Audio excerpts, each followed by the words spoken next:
Τι είναι το astroturfing στην επικοινωνία? Astroturfing είναι ο ψεύτικος χλωτάπικτας που βάζουν ενίοτε στα γήπεδα και μοιάζει με γρασίδι.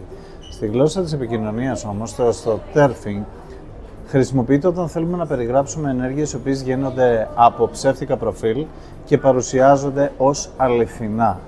Δηλαδή όλα τα fake profiles που κατά καιρούς μπορεί να έχετε ανακαλύψει ή να έχετε μυριστεί ότι υπάρχουν.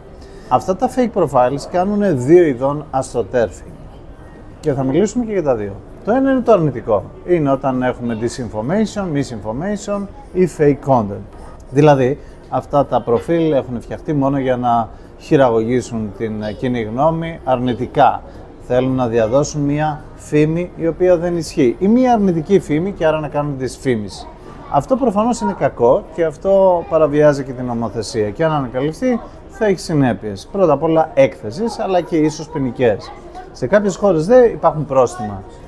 Παρ' όλα αυτά υπάρχει και το θετικό astroturfing. Τι είναι το θετικό astroturfing και πότε αυτό είναι ok και είναι νόμιμο?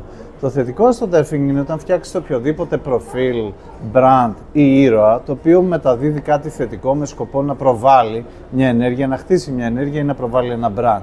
Και αυτό είναι ok, είναι στην γκρίζα ζώνη. Ναι, μεν είναι astroturfing, αλλά κάνει κάτι θετικό. Και αυτό είναι και μια θετική ενέργεια διαχείρισης φήμης ή δημοσιότητας. Για παράδειγμα, θετικό astroturfing είναι η εξαιρετική και βραβευμένη ενέργεια που είχε κάνει η Αυστραλέζικη κυβέρνηση για τον καρκίνο του δέρματος, για το μελάνομα, όπου είχε φτιάξει ένα προφίλ στο Instagram που λεγόταν Melanoma Loves You ή Melanoma Likes You, το οποίο έκανε σχόλια σε οποιασδήποτε φωτογραφίες ανέβαζαν οι νέοι και ήταν ημίγυμνοι γυμνοί στη θάλασσα και τους έκαιγε ο ήλιος, γιατί οι Αυστραλοί έχουν σοβαρό πρόβλημα με το καρκίνο του δέρματος λόγω του ότι ο ήλιος τους δημιουργεί τέτοια προβλήματα.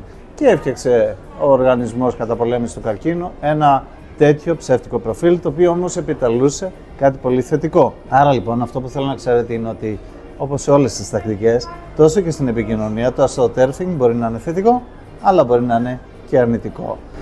Αν έχεις κάποια τέτοια παρόμοια εμπειρία, γράψτε μου και εγώ θα κάνω ένα βίντεο για αυτήν.